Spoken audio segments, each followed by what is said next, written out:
ठीक है, स्टार्ट करते हैं। हम लोग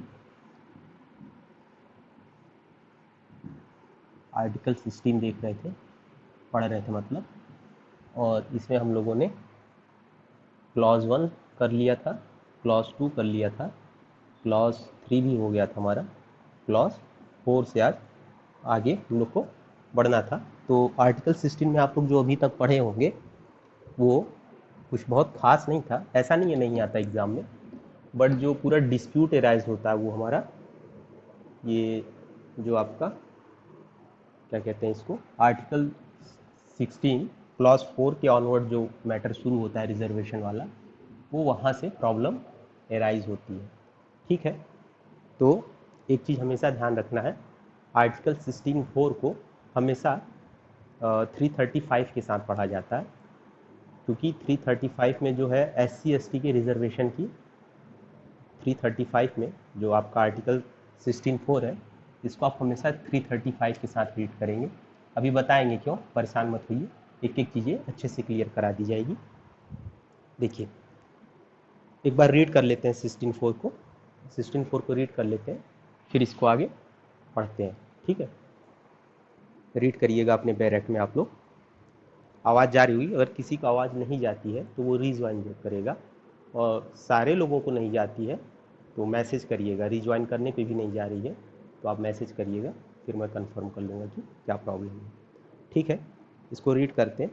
nothing in this article shall prevent the state from making any provision for the reservation of appointment और post in favour of any backward class of citizen. तो ये जो बैकवर्ड क्लास ऑफ सिटीजन है इसको अंडरलाइन कर लीजिएगा, backward class of citizen. और अगर आप इसको कंपेयर करेंगे आर्टिकल 15 से, तो वहाँ पे देखिए लिखा होगा socially and educationally backward class of citizen.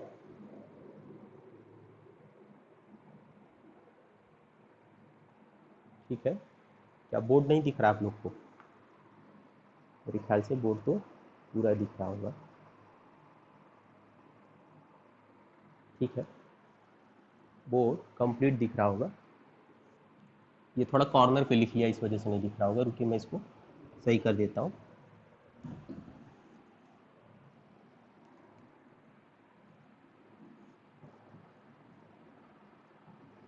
Article 16(4) इसको हमेशा 335 के साथ रीड करते हैं। ठीक है, ठीक है, चलिए आगे बढ़ते हैं। हाँ, तो ये मैं रीड कर रहा था तो मैंने इसमें आपको बताया था कि जो आर्टिकल 16(4) है इसमें backward class of citizen word use है, और आप अगर आर्टिकल 15 रिकॉल करेंगे तो जो आर्टिकल 15 था उसमें socially and educationally backward class of citizen and SC and ST ये वर्ड यूज़ किया गया था। तो ये जो 16 का जो बैकवर्ड क्लास ऑफ सिटीजन है ये अपने आप में बहुत ब्रॉड टर्म है। ठीक है, ये जो 16 में आपका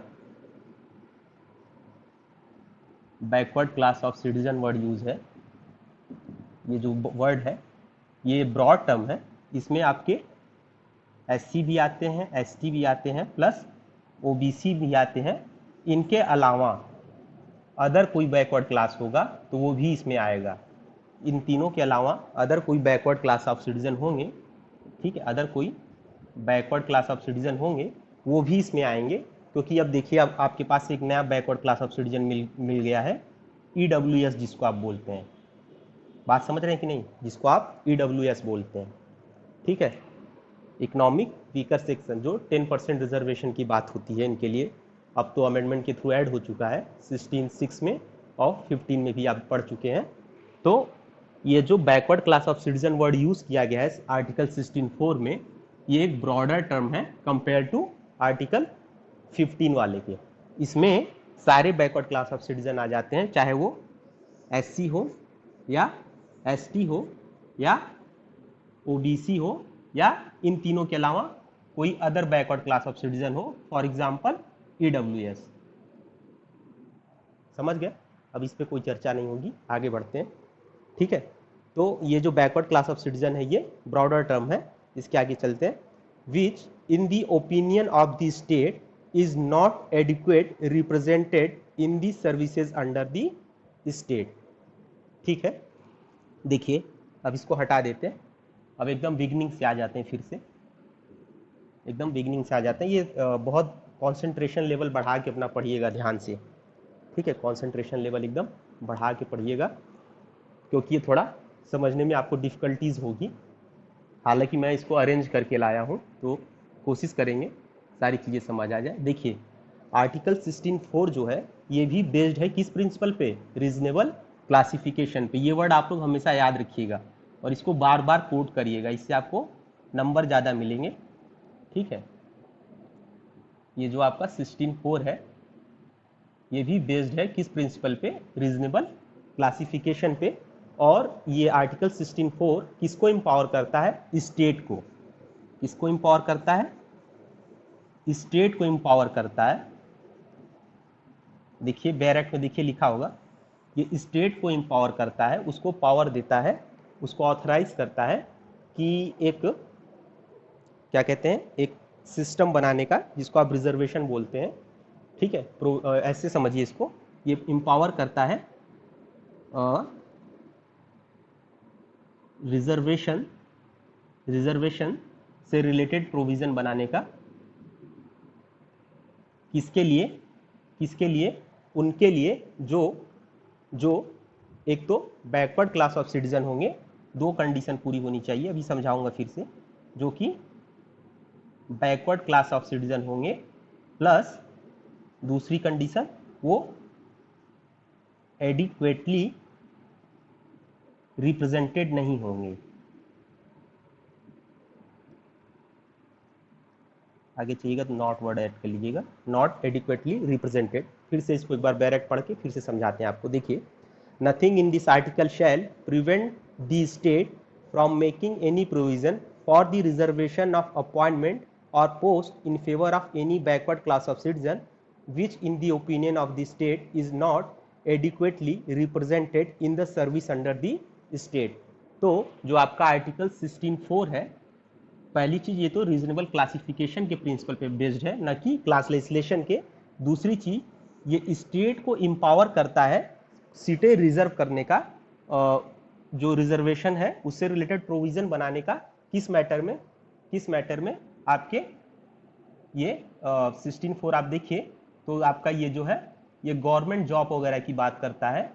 ये गवर्नमेंट जॉब्स वगैरह जो आती हैं, जो गवर्नमेंट पोस्ट आती हैं, उनकी बात करता है। तो ये जो गवर्नमेंट ऑफिसेज होते हैं, उनके अंडर जो पोस्टें होती हैं, उनके लिए सीट को रिजर्व करने की पावर देता है स्टेट गवर्नमेंट को। बट उसके साथ दो कंडीशन ऐड करता है, दो कंडीशन फुलफिल होगी तभी ये रिजर्वेशन देने के लिए एम्पावर हो सकता है। वो दो कंडीशन क्या है, पहली की, जिसके लिए वो सीटें रिजर्व कर रहा है, जिस पर्टिकुलर क्लास के लिए वो सीटें रिजर्व कर रहा है, वो बैकवर्ड क्लास से बिलोंग करने चाहिए। और ये जो बैकवर्ड क्लास का मतलब है, मैंने आपको शुरू में ही बता दिया था, ये बैकवर्ड क्लास SC भी हो सकते हैं, ST भी, OBC भी, या अदर देन इनके तीसरे भी हो सकता, चौथा भी कोई हो सकता है, जैसे EWS, ठीक है। अब इसमें SC और ST क्यों आएंगे, इसीलिए मैंने आपको शुरू में बोला था कि 16(4) को 335 के साथ रीड करते हैं। जो लोग रीड करके आए होंगे वो बात समझ रहे होंगे, मैंने कल इसको रीड करके आने को बोला था। अब नहीं रीड किए होंगे तो ये आपकी गलती है। आगे बढ़ते हैं। दूसरी कंडीशन है, पहली कंडीशन तो ये है कि वो बैकवर्ड क्लास ऑफ सिटीजन से बिलोंग करने चाहिए। दूसरी कंडीशन ये है कि वो जो पोस्ट है, जिसके लिए जिस पोस्ट को उनके लिए सीटें रिजर्व की जा रही है, उस पर्टिकुलर पोस्ट पे ये एडिक्वेटली रिप्रेजेंटेड ना हो, मतलब इनकी जो संख्या है वो बहुत कम हो। सपोज करिए, मान लीजिए कोई आपके यहाँ कोई भी डिपार्टमेंट है, PWD डिपार्टमेंट ले लेते हैं, PWD डिपार्टमेंट है, ठीक है। अब उसमें 100 सीटें हैं मान लीजिए, या 1000 सीटें हैं, जिनमें से 500 भरी जा चुकी हैं, 500 भरी जा चुकी हैं। और उनमें उनमें OBC कैटेगरी की जो सीटें हैं वो मान लीजिए, या SC ST ले लीजिए जो आपको अच्छा लगे, ठीक है। OBC ले लीजिए, SC ST जो अच्छा लगे आपको एग्जाम्पल में। मान लीजिए वो सीटें 10 ही ऐसे पर्सन हैं जो उस पर्टिकुलर कम्युनिटी से बिलोंग करते हैं। तो अब देखिए इनका रिप्रेजेंटेशन बहुत कम है, ठीक है। तो इनका रिप्रेजेंटेशन बढ़ाने के लिए PWD में स्टेट गवर्नमेंट एम्पावर्ड है कि वो सीटें रिजर्व कर दे, बट ये कंडीशन पूरी होनी चाहिए कि वो एडिक्वेटली रिप्रेजेंटेड ना हो, दूसरी चीज वो बैकवर्ड क्लास से हो। तो अगर ये बैकवर्ड क्लास में आते होंगे तो इनके लिए पोस्ट रिजर्व कर सकती है स्टेट गवर्नमेंट। ठीक है, इतना क्लियर है? डायरेक्ट की बात समझ गए आप लोग, डायरेक्ट की लैंग्वेज समझ गए, और आई होप आप लोग इसको लिख भी लिए होंगे। तो अब देखिए एक केस हुआ था रिजर्वेशन पे। अब हम लोग सुप्रीम कोर्ट की तरफ बढ़ेंगे और भी चीजें क्लियर करेंगे। ठीक है, इसको और भी क्लियर करेंगे।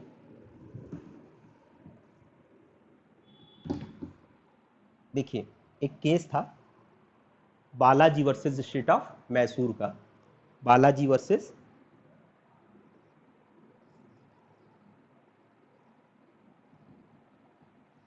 Balaji, BALAJI, Balaji versus state of Mysore.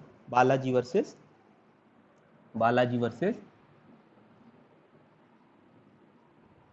State of Mysore. ठीक है, MYSOR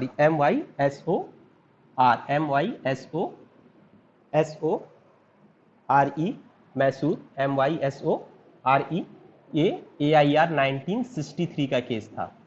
ठीक है, इसमें क्या हुआ था कि मैसूर स्टेट ने, उस समय रही होगी ये स्टेट, तो इस स्टेट ने मेडिकल और इंजीनियरिंग कॉलेजेस में कुछ सीटें रिजर्व कर दी थी अपने यहाँ के बच्चों के लिए। तो उसके अगेंस्ट में ये लोग कोर्ट में चले गए थे कि ये रिजर्वेशन के थ्रू आप जो सीटें रिजर्व कर दे रहे हैं, इसकी वजह से क्या हो रहा है, जो मेरिट पूल में बच्चे आ रहे हैं उनको सीटें नहीं मिल पा रही हैं, वो एडमिशन नहीं ले पा रहे हैं। हालांकि ये जो आर्टिकल 16 है वो एजुकेशनल इंस्टीट्यूशन से न लेके जॉब से रिलेटेड पोस्ट वगैरह की बात करता है, बट ये पूरा इसमें रिजर्वेशन का मुद्दा उठाया गया था कि रिजर्वेशन किस बेसिस पे किया जाए, किस क्राइटेरिया से किया जाए, अगर सर्विसेज में भी आ रही हैं तो उसमें क्या क्राइटेरिया फॉलो होगा। तो इस पे जो कोर्ट ने जजमेंट दिया था उसमें कुछ इंपॉर्टेंट पॉइंट थे। पहली चीज़ तो कोर्ट ने ये बोला था कि, पहली चीज़ इसमें कई पॉइंट बोला था कोर्ट ने, ध्यान से लिखते जाइएगा इसको। पहली चीज़ कोर्ट ने ये बोला था कि caste should not be sole basis of reservation. पहली चीज़ कोर्ट ने यही बोला था कि caste should not be sole basis, sole मतलब केवल, sole basis of reservation. Caste should not be sole basis of reservation. दूसरा पॉइंट इसमें कोर्ट ने ये बोला था कि no distinction between backward class and more backward class. ठीक है, कोर्ट ने क्या बोला था, there should no distinction between backward class and more backward class. Means आपने पहले से ही बैकवर्ड क्लास का एक क्राइटेरिया क्रिएट कर दिया है, अब इसके बाद आप बैकवर्ड क्लास में भी बैकवर्ड क्लास नहीं बना सकते। जैसे आप लोग अक्सर पॉलिटिकल पार्टीज के जो प्रवक्ता होते हैं या जो पॉलिटिकल पार्टी से, जो पॉलिटिक्स से बिलोंग रखते हैं, जो पॉलिटिक्स वगैरह करते हैं, खासतौर से बिहार की राजनीति में आप देखेंगे वहाँ दो वर्ड बहुत प्रचलित है, एक तो दलित, दूसरा महादलित। मतलब दलित के अंदर भी एक कैटेगरी है महादलित की, तो ये उसी टर्म में बात कर रहा है। आप डिस्टिंक्शन नहीं करेंगे backward class and more backward class में। पहली चीज क्या बोला था कि caste should not be sole basis of reservation. दूसरा क्या बोला था, no distinction between backward class and more backward class. तीसरी चीज बोली थी इसमें आर्टिकल 16(4), जो आपका आर्टिकल 16 क्लॉज 4 है, article 16(4) is exception of article 16(1). तो ध्यान रखिएगा ये सही चीज नहीं है, अभी करेक्ट बताया जाएगा। आर्टिकल 16(1), ठीक है। पहली चीज बोली थी caste should not be sole basis of reservation.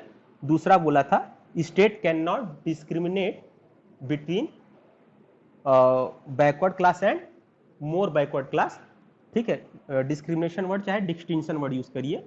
State shall not made distinction between backward class and more backward class. और थर्ड बोला था article 16 clause 4 is exception of article 16 clause 1। ठीक है, पॉइंट नंबर 2 फिर से बता दे रहे हैं। पॉइंट नंबर 2 ये है कि कोर्ट ने बोला था कि स्टेट शैल नॉट या state will not make distinction between backward class and more backward class. मतलब आप बैकवर्ड क्लास के अंदर अब एक और कैटेगरी नहीं बनाएंगे, जैसे दलित के अंदर महादलित वाली बात आती है। ठीक है, state shall not make distinction between backward class and more backward class. ठीक है, आगे बढ़ते हैं। थर्ड वाला पॉइंट हो गया। फिर इसके बाद एक और पॉइंट बोला था, फोर्थ पॉइंट, जो आपका फोर्थ पॉइंट है, ये बोला था कि reservation limit should not exceed 50%। ठीक है, जो फोर्थ पॉइंट था ये बोला था कि reservation limit should not exceed 50%। ये 4 पॉइंट इसमें हेल्ड किए गए थे रिजर्वेशन के रिगार्डिंग। किसी भी चीज का रिजर्वेशन हो, चाहे एजुकेशनल इंस्टीट्यूशन में रिजर्वेशन हो या किसी पोस्ट का रिजर्वेशन हो, तो उस पर कोर्ट का ये व्यू था, रिजर्वेशन के रिगार्डिंग। आई होप आप ये इतना लिख लिए होंगे, क्योंकि इसके बाद एक और केस है, फिर उसके बाद इंदिरा साहनी के केस पे आएंगे, तब वहां पे आप लोग को थोड़ा डिटेल से बताएंगे चीज को। ठीक है, अभी ये आपका सिर्फ बैकग्राउंड क्रिएट हो रहा है रिजर्वेशन के बारे में। ठीक है, तो पहली चीज ये है कि आर्टिकल 16(4) इंपावर करता है स्टेट को रिजर्वेशन देने के लिए बैकवर्ड क्लास ऑफ पीपुल के लिए, बट 2 शर्तें हैं। पहली शर्त ये है कि वो बैकवर्ड क्लास से हो, दूसरी वो जिस सर्विसेज में रिजर्वेशन दे रहा है उसमें वो एडिक्वेटली रिप्रेजेंट ना हो। उसके बाद एक केस हुआ था 1963 में, ये मैसूर का आपका Balaji versus state of Mysore. तो इसमें सुप्रीम कोर्ट ने रिजर्वेशन से रिलेटेड कुछ गाइडलाइन दी थी, जिसमें से पहली गाइडलाइन आपकी क्या थी कि सिर्फ कास्ट के बेसिस पे आप रिजर्वेशन नहीं देंगे, क्योंकि उस जो सीटें रिजर्व की गई थी वो मेनली कास्ट के बेसिस पे ही की गई थी। फिर उसके बाद दूसरा बोला था कि आप बैकवर्ड क्लास के अंदर एक और कैटेगरी मोर बैकवर्ड क्लास नहीं बनाओगे। आदमी पिछड़ा हुआ है, उसमें क्या कैटेगराइजेशन आप कर रहे हैं। और तीसरा ये बोला था कि जो 16 क्लॉज 4 है वो एक्सेप्शन है, किसका? 16(1) का, मतलब जनरल रूल का ये एक्सेप्शन है। तो ध्यान रखिए, कॉन्स्टिट्यूशन में कुछ भी एक्सेप्शन नहीं होता है, अगर होगा तो प्रोविजो में ऐड ही किए होंगे। ये इनेबलिंग प्रोविजन था, और इसको आप कह सकते हैं ये क्लास लेजिस्लेशन के लिए था। ठीक है, फिर उसके बाद जो लास्ट पॉइंट था इसका, ये बोला गया था कि रिजर्वेशन जो आपका है वो 50% की लिमिट को क्रॉस नहीं करेगा। इसी के बाद आपका एक केस था आपका state of Andhra Pradesh versus Balram का। ठीक है, state of AP Andhra Pradesh versus Balram, BALRAM, state of Andhra Pradesh versus Balram 1972 का था। इस केस में क्या बोला गया था, बस जानते रहिए इस केस में, क्योंकि जो लोग रिजर्वेशन को फंडामेंटल राइट क्लेम करते हैं ये उसके लिए है, ताकि आप लोग अगर कभी डिबेट में हो तो ये चीज़ समझा सकें। State of Andhra Pradesh versus Balram के केस में बोला गया था कि ये जो स्टेट गवर्नमेंट है, ये जजमेंट खुद से लिख लीजिएगा आप लोग, जो स्टेट गवर्नमेंट है वो बीच बीच में रिव्यू करेगी, जिनको रिजर्वेशन दिया गया है उनकी कंडीशन का रिव्यू करेगी, और अगर उसको लगता है कि ये लोग उस पर्टिकुलर स्टेटस पे रीच कर गए हैं जहां से प्रोग्रेस होनी शुरू हो चुकी है, या ऐसे समझिए कि जिनको रिजर्वेशन मिल चुका है और वो प्रोग्रेस अब कर रहे हैं, उस पर्टिकुलर कम्युनिटी की बात कर रहा हूँ, पूरे कम्युनिटी की, ये पूरे कम्युनिटी की बात कर रहा है कि पर्टिकुलर क्लास ऑफ सेक्शन को जिनको रिजर्वेशन मिला हुआ है उस क्लास को अब रिजर्वेशन की जरूरत नहीं है, मतलब अब वो प्रोग्रेसिव सोसाइटी का हिस्सा हो चुकी है, तब स्टेट उस कम्युनिटी को उस रिजर्व कैटेगरी से बाहर कर सकती है। ठीक है, उस कम्युनिटी को, उस बैकवर्ड क्लास को जो कि अब प्रोग्रेसिव क्लास बन चुकी है, उसको क्या कर सकती है, उस कैटेगरी से बाहर कर सकती है। और इसीलिए रिजर्वेशन क्या है, वो फंडामेंटल राइट नहीं है। बात समझ गए आप लोग? ठीक है, इसके बाद जो आपका केस है, इंपॉर्टेंट केस है, इसके बाद ये केस चाहिए तो आप लोग भूल जाइएगा, मगर बाकी के जो बालाजी और इसके बाद के 2 केस जरूर याद रखिएगा। ठीक है, इसके बाद का जो केस है वो आपका है, उस केस का नाम है Indira Sahni versus union of India. Indira Sahni, SAWHNEY, SAWHNEY, Indira Sahni versus union of India. 1993 का केस है ये, 1993 का केस है, सुप्रीम कोर्ट का जजमेंट है। इसका जो निक नेम है वो है मंडल केस, इसको मंडल केस के नाम से जाना जाता है। ये दिख नहीं रहा होगा, मैं इसको फिर से लिख दे रहा हूँ। Indira, INDRA, Indira Sahni, SAWHNEY, Indira Sahni versus union of India. इसको मंडल केस भी बोलते हैं सब लोग, मंडल केस, MANDAL, मंडल केस, इसको मंडल केस भी बोलते हैं। देखिए इसके पीछे पूरी स्टोरी है, ठीक है, इसके पीछे पूरी स्टोरी है। जो इंदिरा साहनी का केस हुआ था, ये शुरू होता है आपका 1 जनवरी 1979 से। मैं इसको हटा दे रहा हूँ, साथ में लिखता चलूँगा, ठीक है। इसका फैक्ट इसलिए इम्पॉर्टेंट है कि आप चीज़ें समझ पाएंगे। जो इसकी जर्नी है मंडल कमीशन केस की, वो आपकी स्टार्ट होती है 1 जनवरी 1979 से।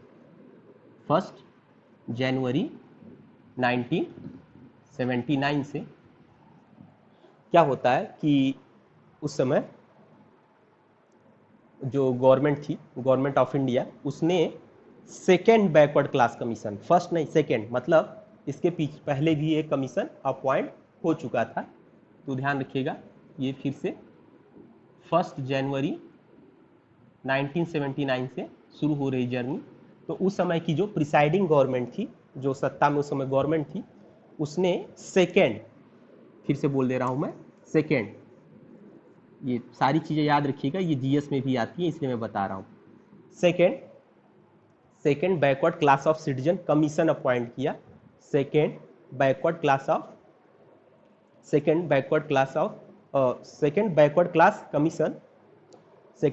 क्लास कमीशन अपॉइंट किया, जिस अंडर आर्टिकल 340, शायद मैं ये बता चुका हूँ, अंडर आर्टिकल 340, ठीक है। जो बैकवर्ड क्लास कमीशन की बात होती है सिटीजन को पॉइंट आउट करने के लिए, वो आपकी 340 में अपॉइंट होती है और प्रेसिडेंट अपॉइंट करता है, और प्रेसिडेंट ही डिसाइड ही करता है इसमें सब कुछ, ठीक है। OBC से रिलेटेड जितना मैटर होता है वो सब प्रेसिडेंट ही देखता है। तो ये देखिए, ये अभी पूरा ये जो कमीशन अपॉइंट हुआ था, ये अदर बैकवर्ड क्लास के लिए हुआ था, other than SC and ST, other than SC and ST जो बैकवर्ड क्लास थे, क्योंकि SC ST को रिजर्वेशन शुरू से ही मिल रहा था। कॉन्स्टिट्यूशन में SC ST को रिजर्वेशन शुरू से ही मिल रहा था, बट ये जो OBC वाला मैटर था ये फंसा हुआ था कहीं ना कहीं। तो इसके लिए सेकंड कमीशन, इसके पहले भी एक कमीशन अपॉइंट हुआ था, शायद वो फेल कर गया होगा, बट इम्पॉर्टेंट ये है। तो ये जो कमीशन अपॉइंट किया गया, इसको चेयर किया था BP मंडल ने, नाम याद रखिएगा, उनका नाम है BP मंडल, BP मंडल।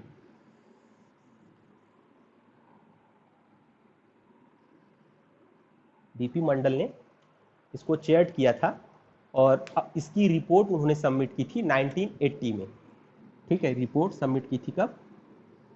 1980 में रिपोर्ट सबमिट की थी, और इन्होंने 3743, फिर से इस संख्या को याद रखिएगा, 3743, 3743, 3743 कास्ट को आइडेंटिफाइड किया था एज अ बैकवर्ड क्लास, जो कि बैकवर्ड कम्युनिटी थी। 3743, 3743 कास्ट को, जाति CAST, कास्ट को आइडेंटिफाई किया था एज अ बैकवर्ड, और रिकमेंड किया कि इनको रिजर्वेशन दिया जाए 27%। कितना रिजर्वेशन दिया जाए? 27%। 27%। याद रखिएगा सारी चीज़ें, 27%। और उसी समय क्या हुआ, जब जनता दल ने, जनता दल कह रहा हूँ, मंडल कमीशन ने अपनी रिपोर्ट सबमिट की, उसी समय जनता दल की सरकार कोलैप्स कर गई। ये सब जनता दल ने शुरू किया था सर। तो जनता दल की उस समय जो गवर्नमेंट थी वो कोलैप्स कर गई और कांग्रेस की गवर्नमेंट आ गई। ठीक है, कांग्रेस, इंडियन नेशनल कांग्रेस। कांग्रेस दो है, एक आपका ये जो कांग्रेस आई है और एक कांग्रेस ओ है। ठीक है, ये जो कांग्रेस आई है उसको इंदिरा गांधी बनाई थी, और कांग्रेस ओ जो आपकी आज़ादी में पार्टिसिपेट की थी, आज़ाद हुई थी, कांग्रेस ओ जो नेहरू तक चली थी, उसके बाद उस शास्त्री जी लोग वगैरह थे, बट इंदिरा जी जब आई थी तो कांग्रेस दो पार्ट में डिवाइड हो गई थी, एक कांग्रेस आई थी और एक कांग्रेस ओ। तो अभी वाली जो कांग्रेस है ये कांग्रेस आई है, इंदिरा जी वाली कांग्रेस है, बात समझिएगा। तो उस समय क्या हुआ, मीन टाइम आपकी ये जो जनता दल की सरकार थी वो कोलैप्स हो गई और ये आपकी कांग्रेस आई। और 1989 तक, कब तक, 1989, ध्यान रखिएगा, 1989 तक कांग्रेस ने इसको इम्प्लीमेंट नहीं किया। 1989 तक कांग्रेस ने मंडल कमीशन की रिकमेंडेशन को इम्प्लीमेंट नहीं किया, ये ऐसे ही पड़ा रहा। मीन टाइम 1989-90 के बीच में चुनाव हुए, फिर से इलेक्शन हुए, और जनता दल ने प्रॉमिस किया कि अगर हम पावर में आते हैं तो हम इसे इम्प्लीमेंट करेंगे, अगर हम पावर में आते हैं तो इसको इम्प्लीमेंट करेंगे। और हुआ भी, जनता दल पावर में आ गई, जनता दल पावर में आ गई और उसने ऑफिस ऑफ मेमोरेंडम, जिसको आप लोग ओएम बोलते हैं, जिसको आप लोग ऑफिशियल मेमोरेंडम नहीं, पूरा सही वर्ड है office, office memoranda, office memoranda, MEMORANDA, office memoranda, जिसको शॉर्ट में ओएम बोलते हैं। ठीक है, जिसको शॉर्ट में ओएम बोलते हैं, ऑफिस मेमोरेंडा, जिसको शॉर्ट में क्या बोलते हैं, ओएम, ऑफिस मेमोरेंडा। तो जनता दल ने आपका 1990 में ओएम निकाला। कब निकाला, 1990 में, 1990 में ये ऑफिस मेमोरेंडा निकाला और 27% सीटें रिजर्व कर दी। ठीक है, ध्यान रखिएगा जो बता रहा हूं, 27% सीटें रिजर्व कर दी। इसके बाद क्या हुआ, पूरे देश में वायलेंस स्टार्ट हो गए, लोग अपने आप को आग लगाने लगे, जो ओपन कैटेगरी के स्टूडेंट बचे वो सुसाइड करने लगे, और इसी सब चीज़ों में लालू वालू की राजनीति खूब चमकी थी, वहीं से इन सब का प्रादुर्भाव हुआ था। तो लोग अपने आप को जलाने लगे और ये सब 3 महीने तक चला, प्रॉपर्टी तोड़ी गई, ट्रेन पलटी गई, पटरी उखाड़ी गई, ये सब जो होता है, आगजनी हुई। तो जो सुप्रीम बार एसोसिएशन है, सुप्रीम बार ये आपका सुप्रीम कोर्ट बार एसोसिएशन है, जो सुप्रीम कोर्ट बार एसोसिएशन, जो सुप्रीम कोर्ट बार एसोसिएशन है, जो सुप्रीम कोर्ट बार एसोसिएशन है, उसने क्या किया, उसने कोर्ट में प्ली फाइल किया। कब, 1 अक्टूबर 1990 के समय में, या 1990 में, 1990 में इसने, 1990 में इसने सुप्रीम कोर्ट बार एसोसिएशन ने 1990 में सुप्रीम कोर्ट में चैलेंज कर दिया, इस ओएम को, इस मेमोरेंडा को चैलेंज कर दिया। और कोर्ट ने 1 अक्टूबर 1990, 1 अक्टूबर, डेट याद रखिएगा ये, 1 अक्टूबर 1990, 1990 को स्टे लगा दिया इस रिजर्वेशन पे, इस पूरे ऑफिस मेमोरेंडा को उसने स्टे कर दिया टिल फर्दर ऑर्डर, कि जब तक हमारा ये फर्दर ऑर्डर नहीं आता तब तक ये स्टे रहेगा। और फिर क्या हुआ, 1991 में, 1991 में जनता दल की गवर्नमेंट कोलैप्स कर गई, और फिर जब ये कोलैप्स हुई तो हमारे यहाँ कांग्रेस एक तरह से समझिए कि 2000 या 1999 से पहले, 98 से पहले कांग्रेस ही थी, बस ये सब बीच में खेलने कूदने आते थे छोटे छोटे समय के लिए, फिर चले जाते थे। तो 1991 में कांग्रेस की गवर्नमेंट फिर आई, और कांग्रेस की गवर्नमेंट ने क्या किया, देखिए कोई कमीशन अपॉइंट नहीं किया उन्होंने, कुछ नहीं, मंडल कमीशन ने इतनी जांच पड़ताल करके रिपोर्ट दी, उसको वो सब, चूंकि वो कोर्ट में स्टे हो रखा था, तो इन्होंने एक दूसरा ऑफिस मेमोरेंडा इशू किया।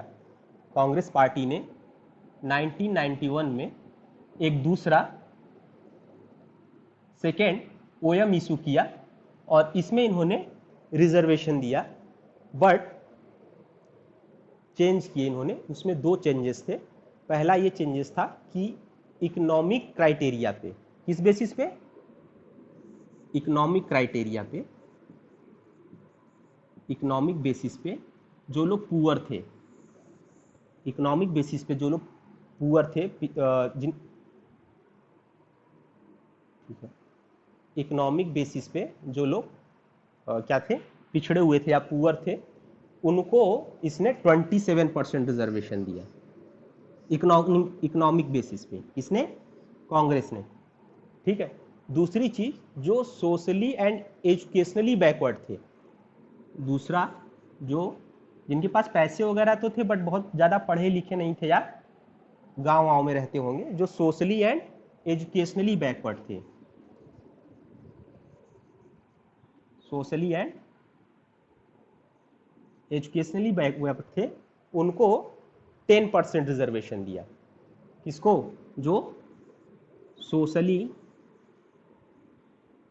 सोशली एंड एजुकेशनली बैकवर्ड थे, उनको 10% दिया। अब देखिए, कांग्रेस ने रिजर्वेशन का ओएम तो ले आया, ऑफिस मेमोरेंडा तो ले आया, बट उसमें दो चेंजेस कर दिए।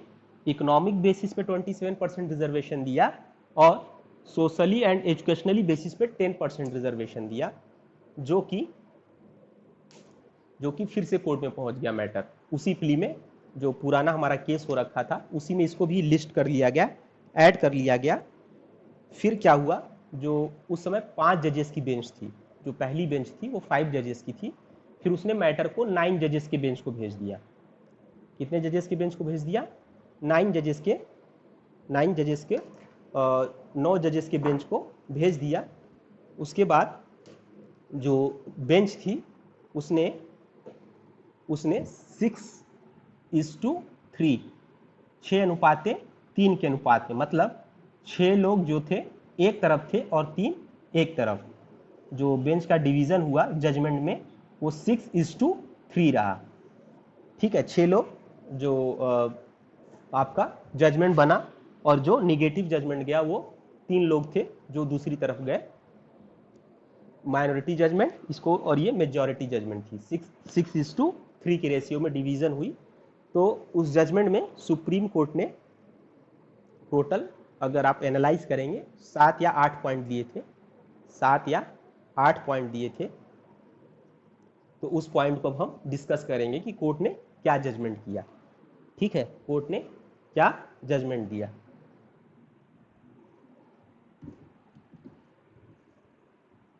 ठीक है, तो पहला पॉइंट जो कोर्ट ने बोला था, जो फर्स्ट पॉइंट कोर्ट ने बोला था, वो ये बोला कि जो क्या था, बैकवर्ड क्लास ऑफ सिटीजन होंगे, जो बैकवर्ड क्लास ऑफ सिटीजन होंगे, जो आइडेंटिफाई किए जाएंगे आर्टिकल 16(4) के लिए, जो आइडेंटिफाई किए जाएंगे आर्टिकल 16(4) के लिए, वो कास्ट के बेसिस पे ही किए जाएंगे।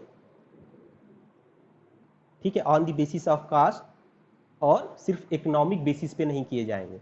अभी क्या था कि बात चल रही थी कि उनको इसके पहले आप लोग को जजमेंट होगा बालाजी वाला, उसमें ये लिखा था, caste should not be sole basis of reservation, caste should not be sole basis of reservation. But उस पॉइंट को सुप्रीम कोर्ट ने अब ओवर रूल कर दिया था और बोला कि कास्ट में भी सोल बेसिस ऑफ रिजर्वेशन, जो कास्ट है उसके बेसिस पे भी रिजर्वेशन दिया जा सकता है। पहला पॉइंट समझे कि नहीं? पहला पॉइंट जो था वो बालाजी वाला जो केस था उसके जस्ट अपोजिट आया, चाहिए तो लिख लीजिएगा। चलिए लिख लीजिएगा इसको एक line. Backward class of citizen, backward class of citizen in article 16(4) can be identified on the basis of caste, on the basis of caste and not only on economic basis, and not only on economic basis।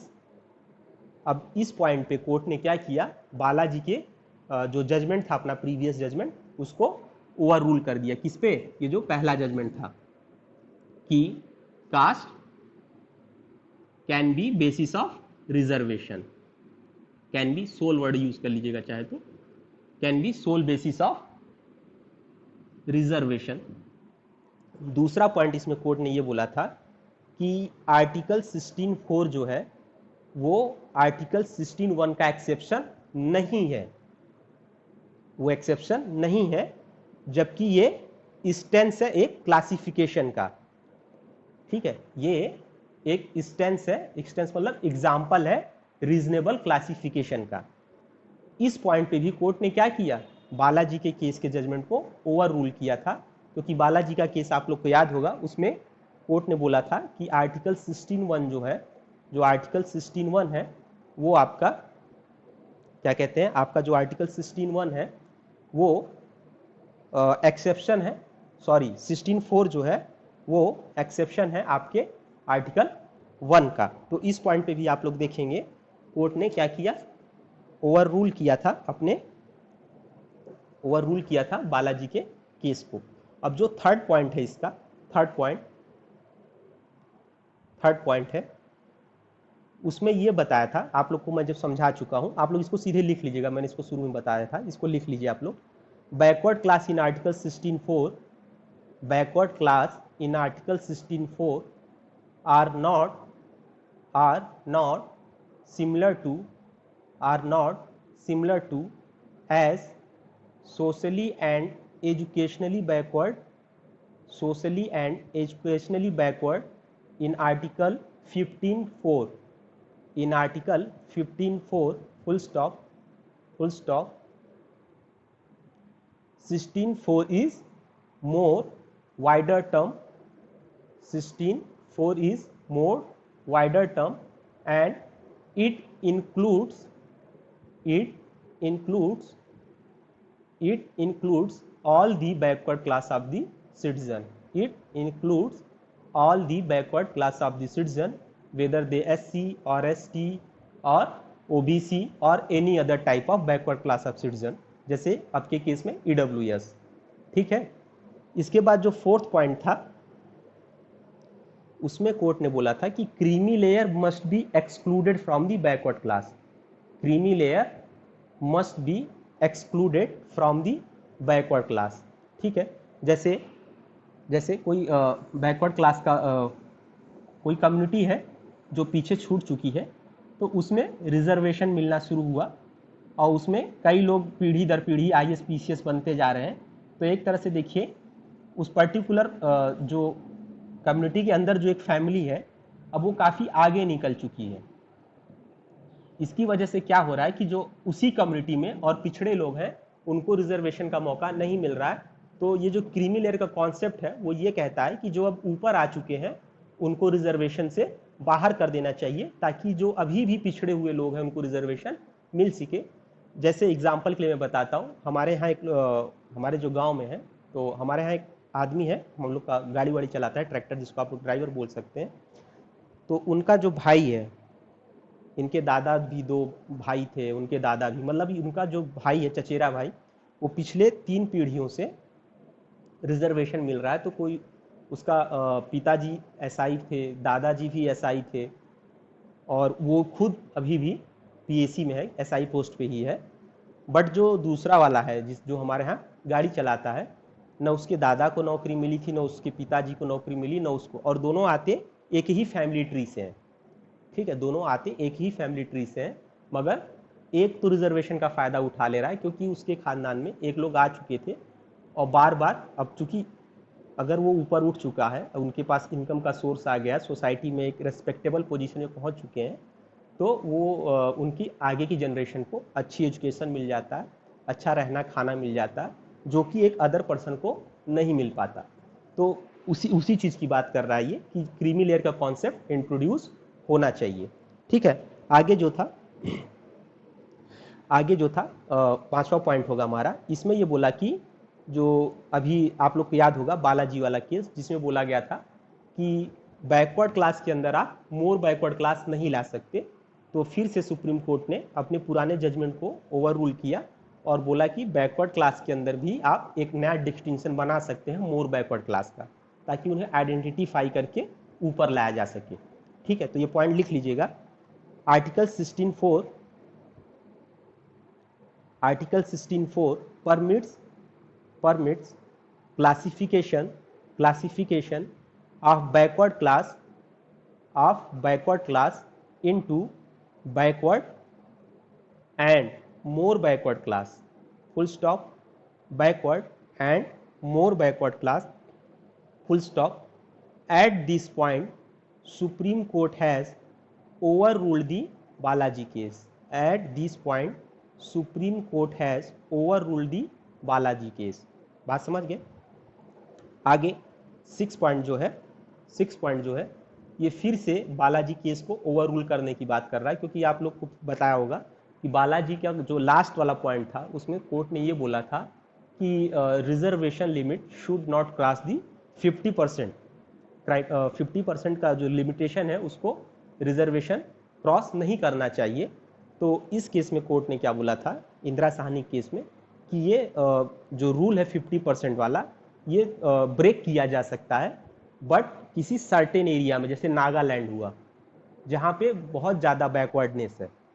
ठीक है, ऐसा area जहाँ पे backwardness बहुत ज़्यादा है, जहाँ क्या कहते हैं सोसाइटी में डिवीज़न बहुत ज़्यादा है, वहाँ पे ये 50% का जो लिमिट है वो क्रॉस किया जा सकता है।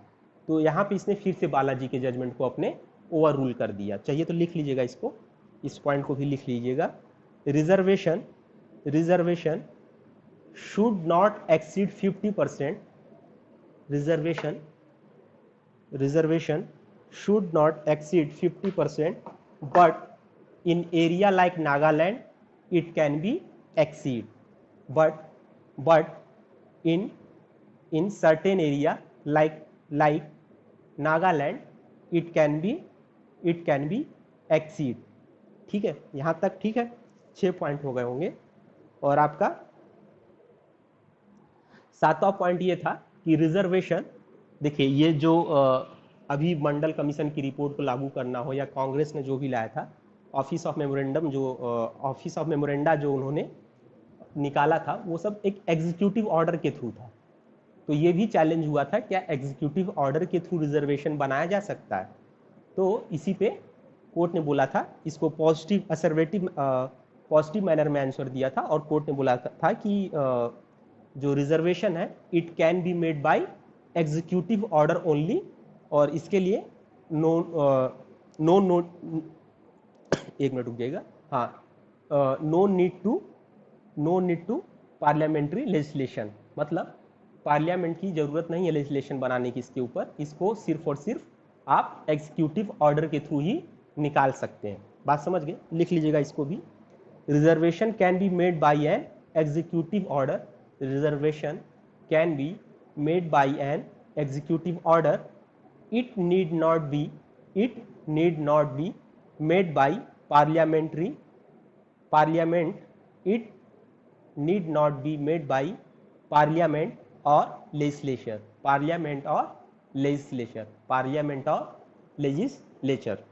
ठीक है, और इसका जो लास्ट पॉइंट था, 8वां पॉइंट था, अब यही गले की फांस बन चुका है। इसी पे काफी कुछ होता आया, इसी के लिए अमेंडमेंट पे अमेंडमेंट हुए हैं, जो अभी हम इसके आगे पढ़ेंगे। 16(4) तो ठीक है, अभी पीछा छोड़ दिया हमारा 16(4) यहाँ पे हमारा पीछा छोड़ देगा, मगर इसके बाद जो 4A 4B फिर से 4A में अमेंड किया गया था, उसके बाद 2005 में फिर 335 का पैराग्राफ 2 अमेंड किया गया था। ये सब पूरा जो मैटर था वो अब यहाँ से राइज होगा 8वें पॉइंट से। तो जो 8वां जजमेंट का पॉइंट था, इंपॉर्टेंट पॉइंट था, वो ये था कि no reservation in promotion. No reservation in promotion. Court ने यहाँ एक बात तो क्लियर कर दी थी कि प्रमोशन में कोई भी रिजर्वेशन नहीं दिया जाएगा। अब ठीक है, रिजर्वेशन एग्जीक्यूटिव ऑर्डर के थ्रू आएगा, सब कुछ होगा, और अभी भी कई पॉइंट रिजर्वेशन के बचे हैं जो डील करेंगे। अभी इसको आप लोग थोड़ा सा पढ़िए, मैं थोड़ा दवा लेके आता हूँ, अपना पानी लेके आ रहा हूँ, बस 1 मिनट रुक जाइए।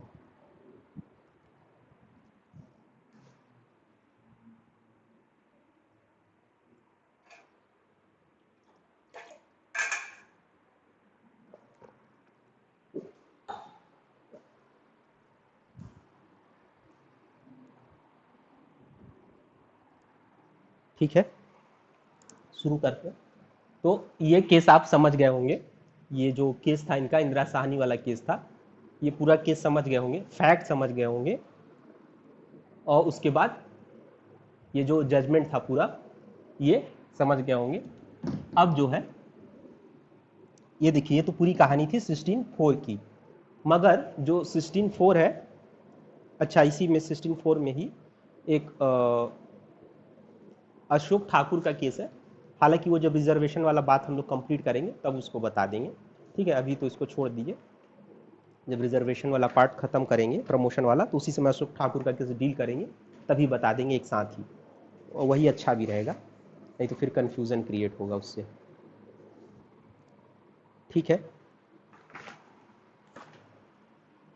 अब जो बात मुद्दा उठी है, अब जो मुद्दा उठा है वो ये है, जो 8वां पॉइंट कोर्ट ने आपका बोला था, रिजर्वेशन इन प्रमोशन। ठीक है, क्या हो गया इसको, 1 मिनट रुक जाइए। तो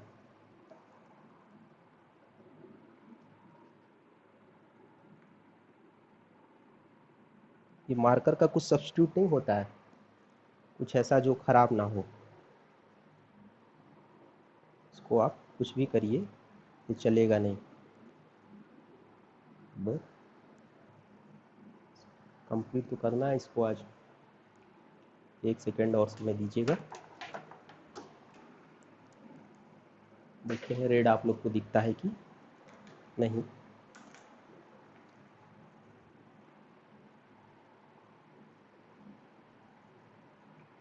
ठीक है, जो आगे का मैटर है, अभी तक तो सब कुछ क्लियर हो गया था। दिक्कत क्या थी, रिजर्वेशन इन प्रमोशन वाली जो बात थी वो फंस गई थी कहीं ना कहीं। ठीक है,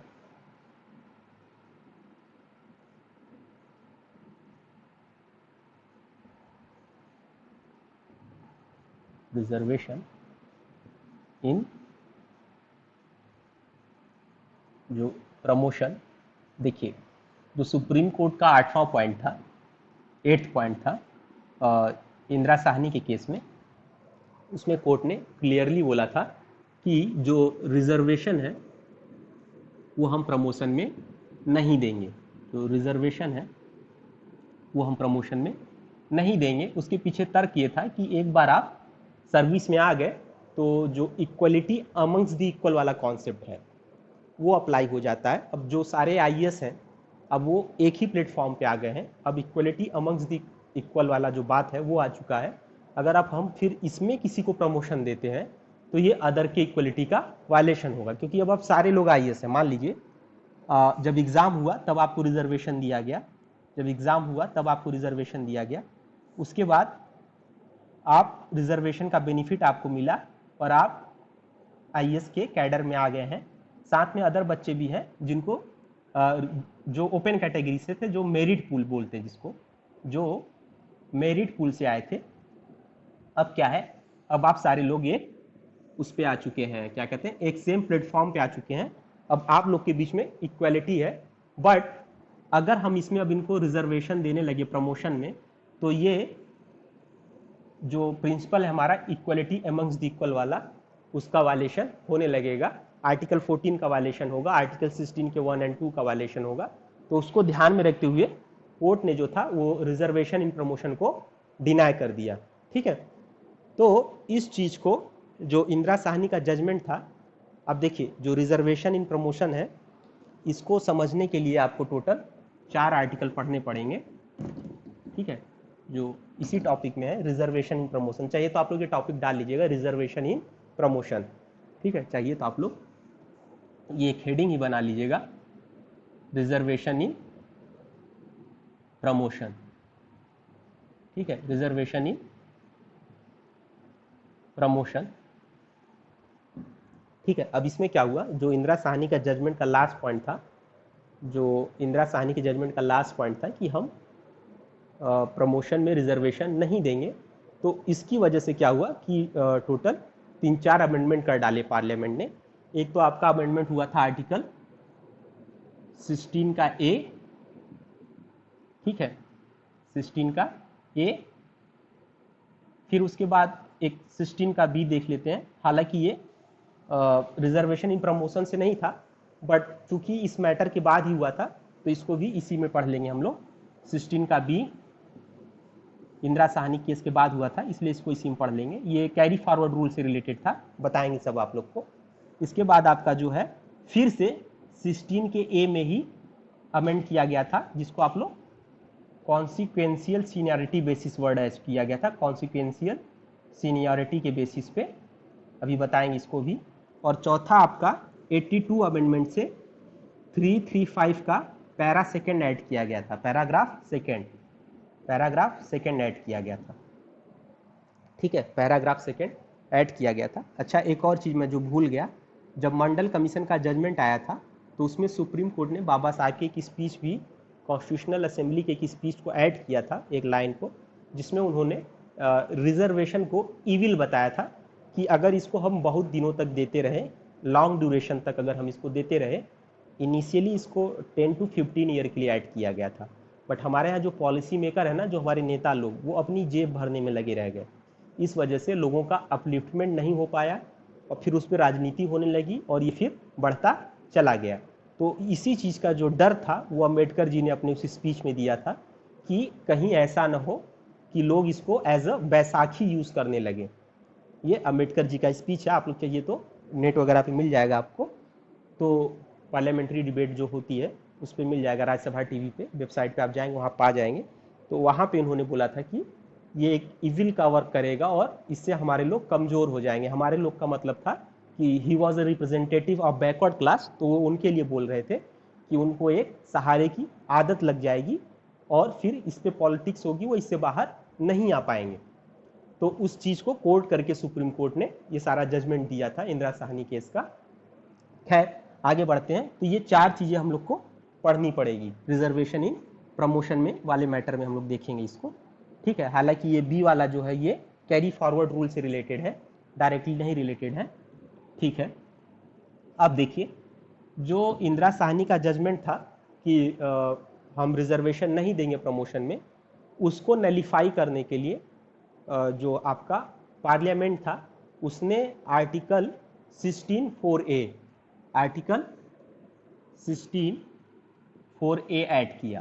क्या ऐड किया? Article 16(4)A।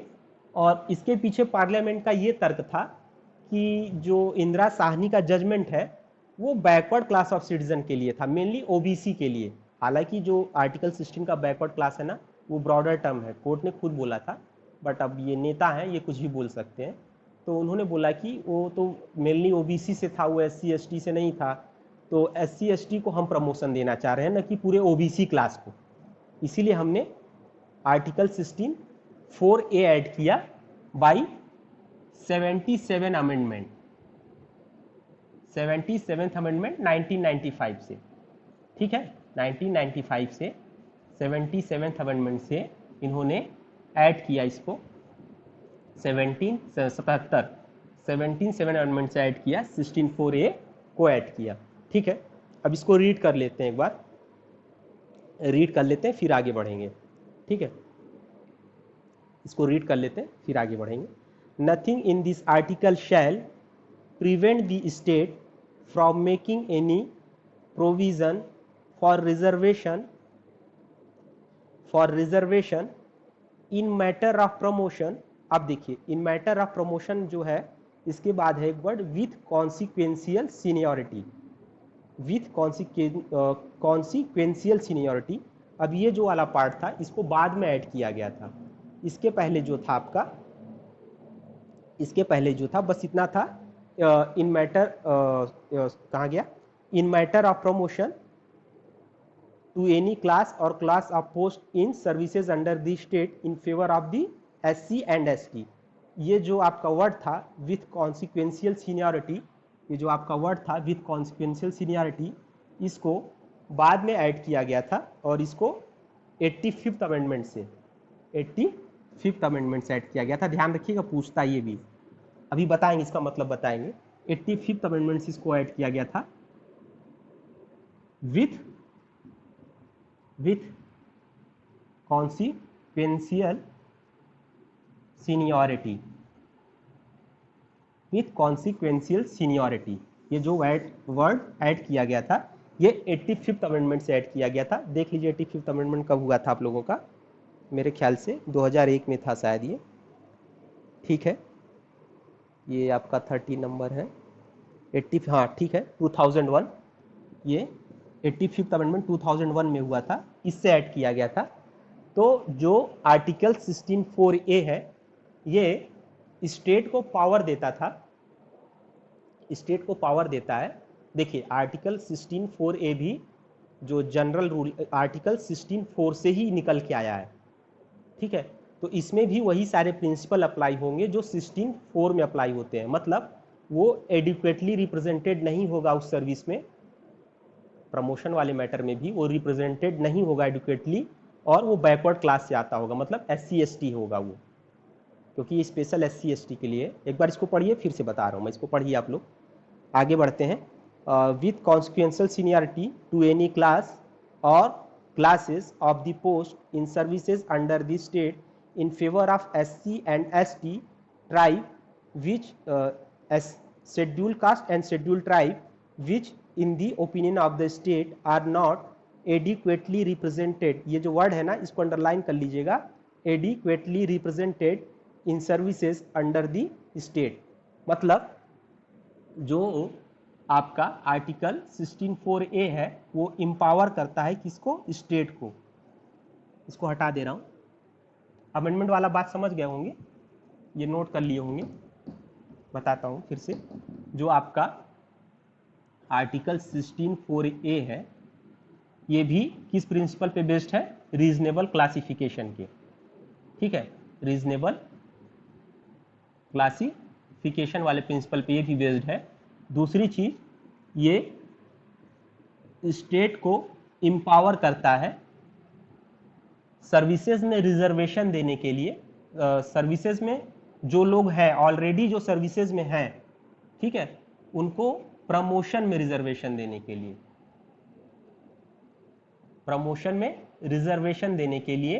But 2 condition fulfil होनी चाहिए। पहला, आप जिसको रिजर्वेशन दे रहे हैं ही must be belong to SC और ST कैटेगरी, या तो वो शेड्यूल कास्ट होगा या शेड्यूल ट्राइब होगा। 16(4)A रिजर्वेशन इन प्रमोशन की बात करता है सिर्फ और सिर्फ SC एंड ST के लिए, सिर्फ और सिर्फ SC एंड ST के लिए। ध्यान रखिएगा, ये बात याद रखिएगा, SC और ST के रिजर्वेशन को बात करता है, वो भी प्रमोशन में। तो स्टेट को इंपावर करता है रिजर्वेशन देने के लिए प्रमोशन में, बट 2 कंडीशन है। पहली, ही must B SC and ST, जो क्लास है वो must be SC and ST होनी चाहिए। दूसरा, नॉट एडिक्वेटली रिप्रेजेंटेड, जैसा आपका 16(4) में था कि अदर बैकवर्ड क्लास होने चाहिए और एडिक्वेटली रिप्रेजेंटेड नहीं होने चाहिए, उसी तरह इसमें भी है, उसी तरह इसमें भी है कि SC ST होने चाहिए वो। दूसरी चीज, वो एडिक्वेटली रिप्रेजेंटेड नहीं होने चाहिए, ठीक है। अगर ये 2 कंडीशन फुलफिल होती है, अगर ये 2 कंडीशन फुलफिल होती है तो स्टेट उन्हें रिजर्वेशन देगी, किसमें, प्रमोशन में देगी, ठीक है। अभी और चर्चा होगी इस पे कि क्या आप स्टेट से रिजर्वेशन क्लेम कर सकते हैं, ठीक है, ये सब चर्चा भी करेंगे, बट इतना समझिए। उसके बाद जो एक इसमें वर्ड ऐड किया गया था, कॉन्सिक्वेंशियल सीनियरिटी, जो वर्ड एक ऐड किया गया था ना, मैंने बताया था, अभी बताऊंगा। कॉन्सिक्वेंशियल सीनियरिटी, ये वर्ड सिर्फ इतना बोलता है, देखिए जब इस क्लॉज को ऐड किया गया होगा, मतलब 1995 में जब ऐड किया गया था, तो तुरंत तो रिजर्वेशन नहीं मिलने लगा होगा, तुरंत तो उसके आने के बाद रिजर्वेशन नहीं मिलने लगा होगा। इस पर बहस हुई होगी, केस वेस भी हुए थे कई, बट इम्पॉर्टेंट नहीं है, वो ऐसे ही थे, इसलिए चर्चा नहीं करेंगे उस पर। जो इम्पोर्टेंट केस है बस वही बताएंगे आप लोग को। तो उस पर बहस हुई होगी, तो रिजर्वेशन बहुत दिनों तक नहीं मिल पा रहा था लोगों को, प्रमोशन में SC ST को रिजर्वेशन नहीं मिल पा रहा था। तो जब ये रास्ता साफ हुआ कि इनको ठीक है यार प्रमोशन दिया जाए, क्योंकि अल्टीमेटली काम क्या है, अपलिफ्टमेंट करना, इनको ऊपर उठाना। तो अगर ऊपर उठाना है तो इनको ठीक है, इसमें भी प्रमोशन देके ऊपर तक पहुंचाओ, ताकि ये अपनी कम्युनिटी के लिए और काम कर सके। ठीक है, अपनी कम्युनिटी के लिए और काम कर सके। तो फिर कोर्ट पार्लियामेंट ने क्या किया कि उसमें अमेंडमेंट करके एक और वर्ड ऐड कर दिया, विथ कॉन्सिक्वेंशियल सीनियरिटी। मतलब अब जिनको हम प्रमोशन दे रहे हैं, ये जो रिजर्वेशन दे रहे हैं प्रमोशन में, ये बैक डेट से माना जाएगा। और ये माना जाएगा कब से, जब से ये आर्टिकल ऐड किया गया है, मतलब 1995 से। जो सीनियरिटी अब इनकी काउंट होगी SC ST वाली प्रमोशन के लिए, प्रमोशन के रिजर्वेशन के लिए जो सीनियरिटी काउंट होगी, वो 1995 से काउंट होगी, न कि जब अब से जब दिया जा रहा है तब से। जब से ये आर्टिकल ऐड किया गया है तब से ये सीनियरिटी काउंट की जाएगी, मतलब 1995 से। बस यही है कॉन्सिक्वेंशियल सीनियरिटी, यही बात है कि इनका जो रिजर्वेशन मिलेगा प्रमोशन में, तो उसके लिए सीनियरिटी भी काउंट की जाएगी। तो उन्होंने ये कहा कि 1995 से ही काउंट करेंगे, न कि अगर आज से हम देना शुरू कर रहे हैं उससे।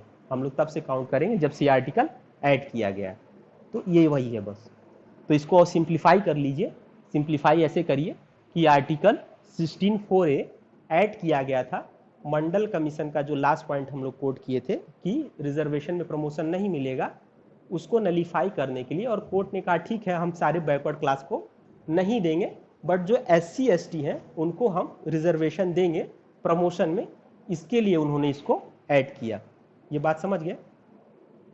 तो ये जो जजमेंट था अभी बताएंगे इसको, एक केस है वो इन सब से रिलेटेड है, तो उसको सबसे लास्ट में बता देंगे, एक साथ वो कवर हो जाएगा। ठीक है, इसके बाद जो आपका है वो था आपका क्या नाम है, 16B। ठीक है, वो आपका था 16B, या 16B से पहले, हाँ इसी को कर लेते हैं, पहले 16B कर लेते हैं फिर बताते हैं उसको। ठीक है, चलिए इसके बाद जो है आपका 16B ऐड किया गया था। देखिए जो 16B है इसको 81st अमेंडमेंट के 81st अमेंडमेंट से ऐड किया गया था इसको। अब ये कहाँ गया, मेरे ख्याल से 2000 का होगा ये। ठीक है, 81st अमेंडमेंट, ठीक है 2000 से ही था। तो जो अगला हम लोग पढ़ने जा रहे हैं वो क्या है, 16 का आर्टिकल 16 क्लॉज 4B। ये बात करता है आपका कैरी फॉरवर्ड रूल।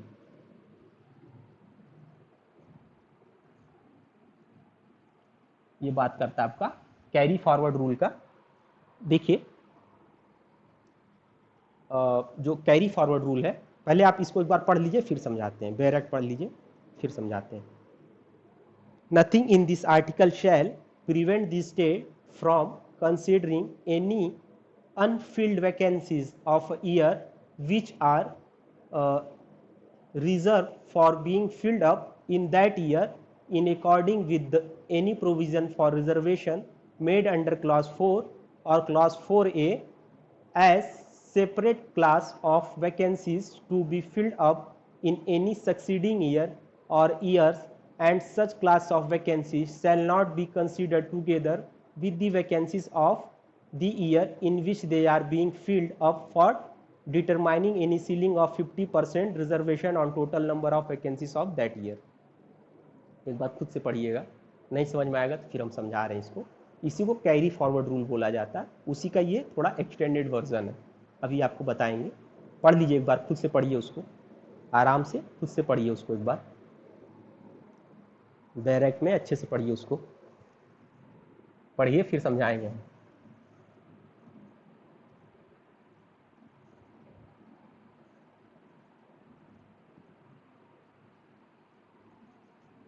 पढ़ लिए, आई होप सो पढ़ लिए होंगे। देखिए आप लोग को एक चीज तो क्लियर है कि रिजर्वेशन जो जनरल रूल है, जनरल रूल मंडल केस का हो चाहे बालाजी वाला केस हो, दोनों में देखिए 50% की सीलिंग थी, बट इसको थोड़ा रिलैक्स ये किया गया है कि नागालैंड जैसे एरिया है उस एरिया में हम ठीक है, जैसे चले जाइए साउथ में, वहाँ पे 63% है, तो जहाँ पे बहुत ही ज़्यादा डिस्क्रिमिनेशन है वहाँ 50% एक्सीड करेगी, अदरवाइज ये सीलिंग जो है वो 50% की है। ये बात समझ रहे ना, reservation can not be more than 50%। ठीक है, अब कैरी फॉरवर्ड रूल समझिएगा। कैरी फॉरवर्ड रूल ये कहता है कि, मैं इसको लिखवा दूंगा कैरी फॉरवर्ड रूल, पहले आप लोग समझ लीजिए इसको। ठीक है, कैरी फॉरवर्ड रूल ये कहता है कि जब भी वैकेंसी आती है, ठीक है पहले समझिए, जब भी वैकेंसी आती है उसमें सीटें एससी के लिए भी रिजर्व होती हैं और एसटी के लिए रिजर्व होती हैं, ओबीसी के लिए रिजर्व होती हैं। तो अभी खैर एससी एसटी की बात करते हैं क्योंकि एससी एसटी से रिलेटेड मैटर है पूरा।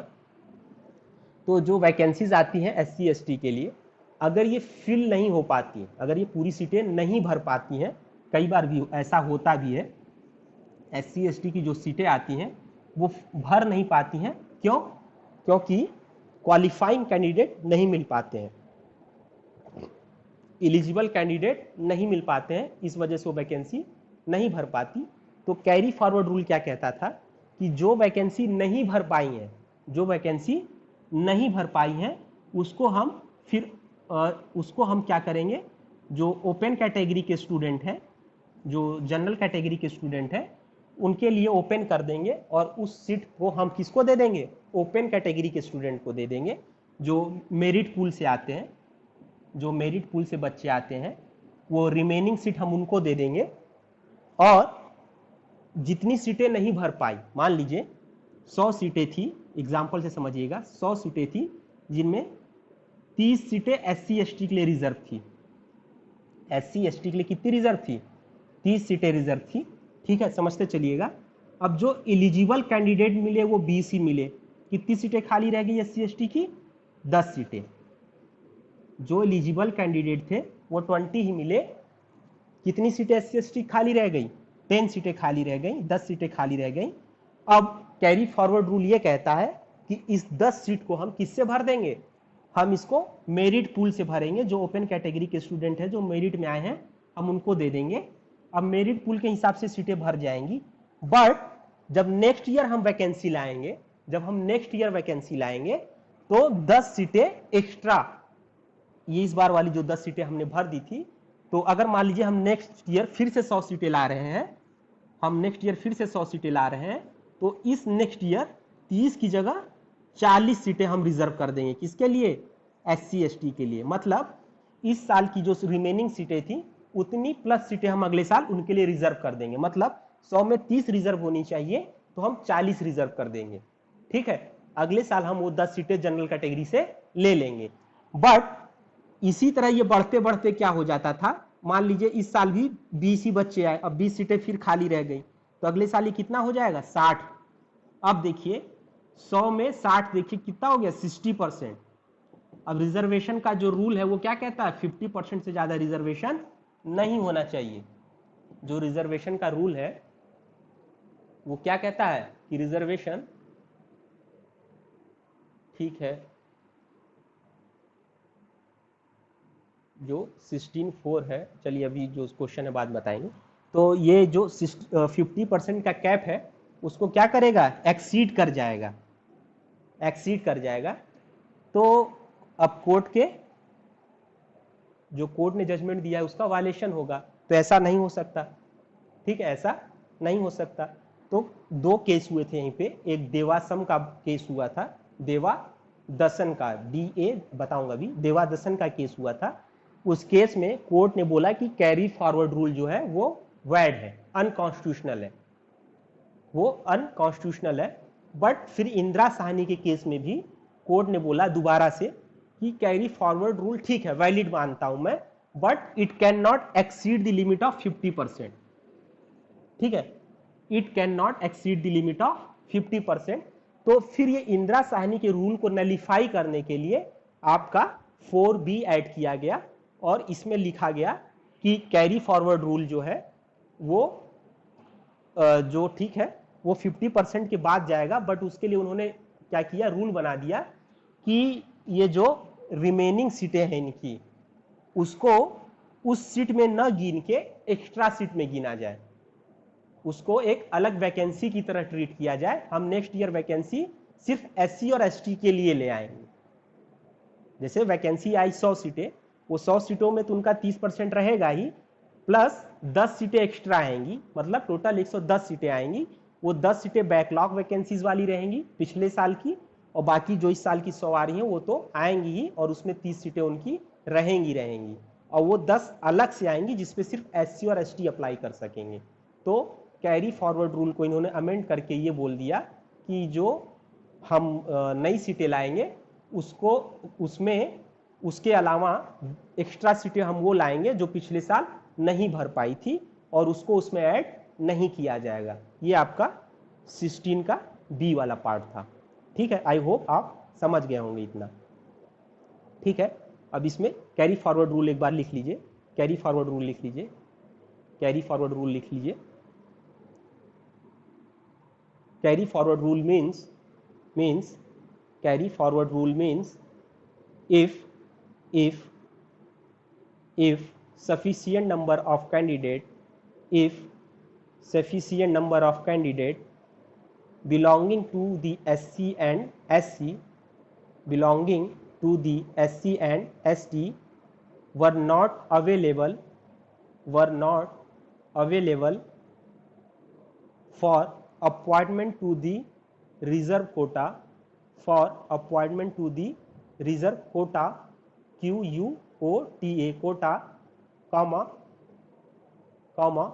the vacancies that remained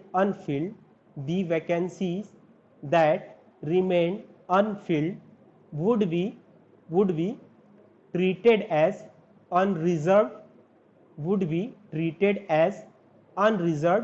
and filled by the fresh available candidates, but a corresponding number of posts corresponding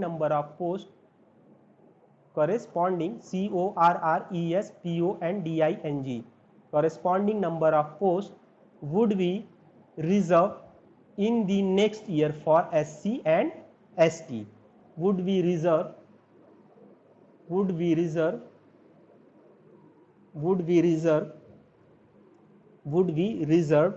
in the next year for SC and ST। इतना लिख लिए। ठीक है, कैरी फॉरवर्ड रूल भी समझ गए होंगे और 4B का भी प्रोविजन समझ गए होंगे। 4B बस ये कहता है कि जो कैरी फॉरवर्ड रूल में हम नेक्स्ट ईयर करेस्पॉन्डिंग वैकेंसी लाके ऐड कर देते थे उसमें, उसको अब हम ऐड ना करके उसमें उसको अलग से ले आएंगे, और वो सिर्फ और सिर्फ उन्हीं के लिए मानी जाएगी वो जिनकी सीटें थी, मतलब वो अलग से हम SC ST के लिए सीटें ले आएंगे। जैसे इसमें 10 सीटें बच रही थी, तो नेक्स्ट ईयर वो 10 सीटें सिर्फ SC ST के लिए आएंगी, प्लस जो नई वैकेंसी आ रही है उसमें उनका कोटा तो होगा ही। जैसे 100 सीटें फिर से नई आई तो उसमें 30 सीटें उनका रिजर्व रहेगा, एग्जाम्पल के लिए है ये, 30 सीटें उनका रिजर्व भी रहेगा, प्लस जो पुरानी 10 सीटें उनसे ली गई थी वो एक अलग सेपरेट वैकेंसी आएगी उनके लिए, वो इसमें काउंट नहीं की जाएगी। इससे क्या होगा, 50% का जो लिमिटेशन वाला कोर्ट का रूल है वो ब्रेक नहीं होगा। बात समझ गए? ठीक है, इसको हटा दे रहा हूं। तो 2 केस हुए थे जिसकी वजह से इसको ऐड किया गया था 4B को। पहला केस था इसमें आपका, पहला केस था Devadasan, DEVADASAN, Devadasan DASAN, Devadasan versus union of India, ये आपका 1964 का केस है, AIR 1964,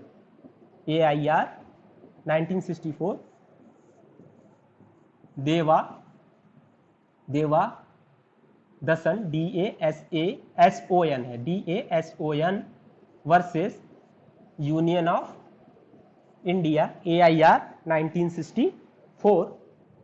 इसमें कोर्ट ने कैरी फॉरवर्ड रूल को स्ट्रक डाउन कर दिया था, मतलब अनकॉन्स्टिट्यूशनल डिक्लेयर कर दिया था। इसके बाद इंदिरा साहनी का केस हुआ था, अब उसका तो आप लोग कई बार लिख चुके हैं। इंदिरा साहनी का केस हुआ था जिसमें कोर्ट ने क्या बोला कि कोर्ट ने देवादसन का जो जजमेंट था उसको ओवर रूल किया और मॉडिफाई कर दिया, और क्या बोला कि carry forward rule is constitutionally valid but reservation should not exceed 50% limit, but reservation should not exceed 50% limit. तो इसके जजमेंट को ओवर रूल करने के लिए आपका 4B ऐड किया गया था, 4B ऐड किया गया था। इसको क्या कहते हैं, ओवर रूल करने के लिए, एक तरह से नलीफाई करने के लिए, ओवर रूल तो कोर्ट करेगी, नलीफाई करने के लिए आपका 4B ऐड किया गया था कैरी फॉरवर्ड रूल। तो जो वैकेंसियां लेफ्ट आउट रहेंगी, बची रहेंगी, उनको हम नेक्स्ट ईयर अलग से ले आएंगे। अगर SC की बची थी तो सिर्फ SC के लिए वो अलग से आएगी, ST की बची थी तो ST के लिए अलग से आएगी, तो उसके कैटेगरी के हिसाब से लाएंगे। और जो नई सीटें आएंगी उसमें तो हमारा रिजर्वेशन जैसे पहले था वो वैसे ही रहेगा, पुराने वाले को हम फिर से लाएंगे बट उसे हम नई वैकेंसी ट्रीट करेंगे। इससे क्या होगा, 50% का जो कोटा का लिमिट था वो एक्सीड नहीं होगा। ठीक है, ठीक है। अब जो है हमारा जो सबसे रिजर्वेशन इन प्रमोशन वाली बात जो चल रही थी, अब एक केस हुआ था, अब ये B आप समझ गए होंगे। अब वापस से हम लोग उस केस पे आ जाते हैं जिससे रिजर्वेशन इन प्रमोशन वाला मैटर डील हो रहा था। वापस से मैंने कहा था छोड़ दीजिए केस, अभी फिर बताएंगे एक साथ। एक केस था M नागराज, ठीक है, M नागराज, ठीक है, M Nagraj versus NAGRAJ, M Nagraj versus union of India 2007, ठीक है, M Nagraj versus union of India 2007। अभी आप समझ जाएंगे मैं इसको लास्ट में क्यों बताया हूं, उस समय क्यों नहीं बताया। M नागराज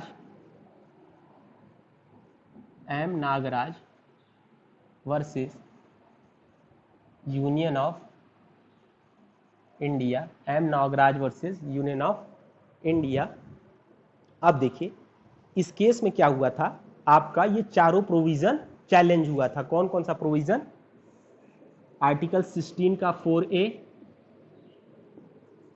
दूसरा आर्टिकल 16 का 4B, ठीक है, तीसरा आर्टिकल 16 का 4A, कौन सा पार्ट, आपका जो क्या कहते हैं 85th अमेंडमेंट था, 85th अमेंडमेंट वाला पार्ट जिसमें कॉन्सिक्वेंशियल सीनियरिटी वाला वर्ड ऐड किया गया था, जिसमें कॉन्सिक्वेंशियल सीनियरिटी वाला वर्ड ऐड किया गया था, 85th अमेंडमेंट वाला पार्ट। ठीक है, चौथा आपका आर्टिकल 335 का सेकंड पैराग्राफ जो रिलैक्सेशन ऑफ मार्क्स की बात करता है, हमने बोला था आपको पढ़ के आना है, 82nd अमेंडमेंट। ठीक है, अब ये चारों चीजें इसमें चैलेंज की गई थी और कोर्ट ने इन चारों चीजों को वैलिड बोल दिया था, बोला था कि ये सभी प्रोविजन जो है वो कॉन्स्टिट्यूशनली वैलिड है, कॉन्स्टिट्यूशनली वैलिड है। क्या है, कॉन्स्टिट्यूशनली वैलिड है, क्योंकि क्या कहते हैं, क्योंकि ये सब रीजनेबल क्लासिफिकेशन वाले, अरे ठीक है मैं बार बार बोल रहा हूँ, बोर्ड नहीं क्लियर है तो इसीलिए मैं बोल रहा हूँ ना, क्यों परेशान है ना, डिटेल से मैं क्यों बोल रहा हूँ बार बार। आज पहला देखिए, M Nagraj versus union of India का जो केस था उसमें चार चीजें चैलेंज हुई थी। पहला तो आपका आर्टिकल 16(4)A जिसका जो 77 अमेंडमेंट से रिलेट आया था, 77th अमेंडमेंट से आया था। दूसरा आपका 4B किस अमेंडमेंट से आया था आपका, कैरी फॉरवर्ड रूल को नलीफाई करने के लिए 81st अमेंडमेंट से, 81st अमेंडमेंट से आया था ये आपका। ठीक है, 81st अमेंडमेंट से। उसके बाद आपका 16 का 4A में कॉन्सिक्वेंशियल सीनियरिटी वर्ड जो ऐड किया गया था, कॉन्सिक्वेंशियल सीनियरिटी वर्ड जो ऐड किया गया था 85th अमेंडमेंट से, उसको भी इसमें चैलेंज किया गया था। चौथा आपका 335 का सेकेंड पैराग्राफ जो रिलैक्सेशन ऑफ मार्क्स की बात करता है, रिलैक्सेशन ऑफ मार्क्स की बात करता है SC/ST के लिए एग्जाम में, उनके कम नंबर पे जो मेरिट बनती है उसकी बात जो करता है। तो इसको सुप्रीम कोर्ट ने कॉन्स्टिट्यूशनली वैलिड डिक्लेयर किया था। ये 2007 का केस है। मगर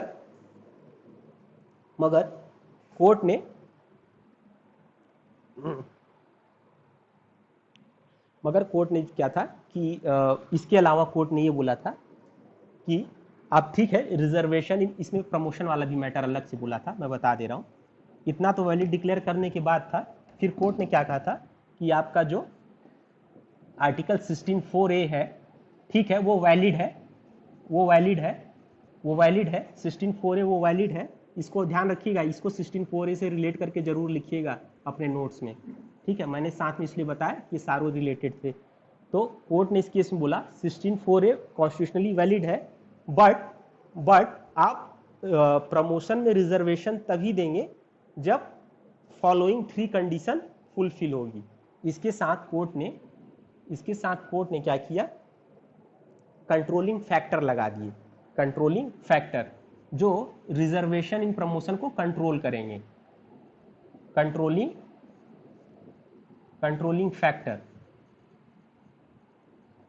फैक्टर लगा दिए 3 कोर्ट ने इसमें, कंट्रोलिंग फैक्टर लगा दिए।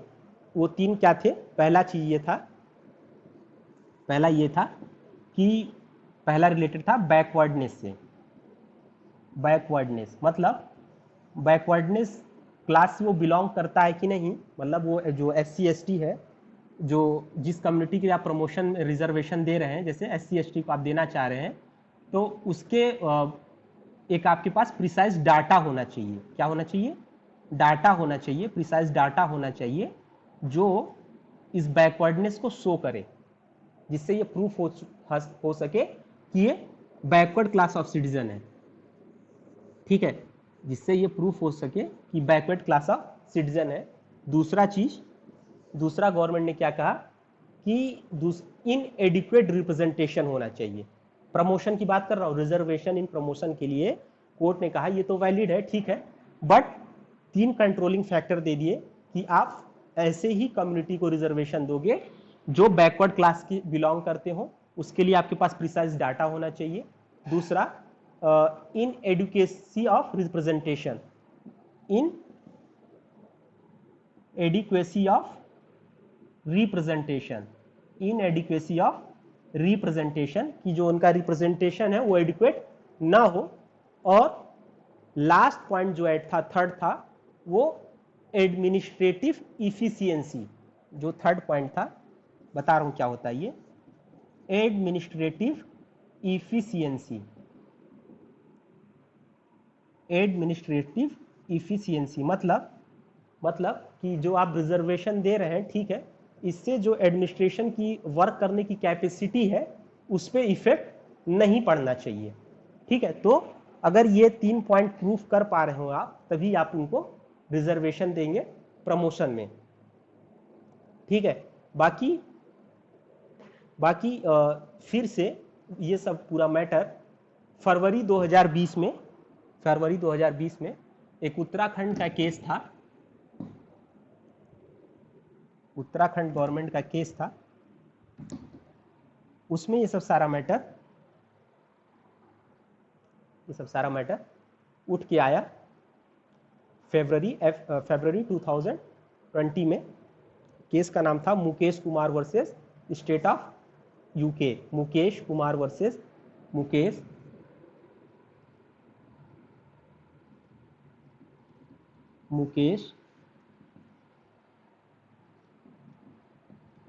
कुमार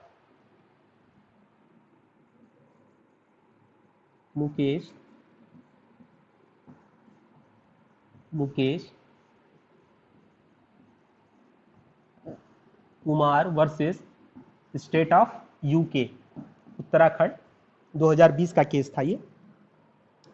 अब इसमें क्या था कि एक कोई पर्टिकुलर कर्मचारी था उनके यहाँ का, जिसको रिजर्वेशन नहीं मिला, प्रमोशन में,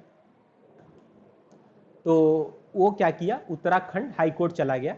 तो उत्तराखंड हाई कोर्ट ने क्या कहा, उत्तराखंड हाई कोर्ट ने कहा कि ये रिजर्वेशन रूल का वायलेशन है, और उसने उसको रिजर्वेशन देने की बात कही, जिसके अगेंस्ट में उस उत्तराखंड हाई कोर्ट के जजमेंट के अगेंस्ट में उत्तराखंड गवर्नमेंट सुप्रीम कोर्ट पहुंच गई, और फिर वहाँ ये मैटर चला। 2012 का ये मैटर था, तो 2020 में सॉल्व हुआ के।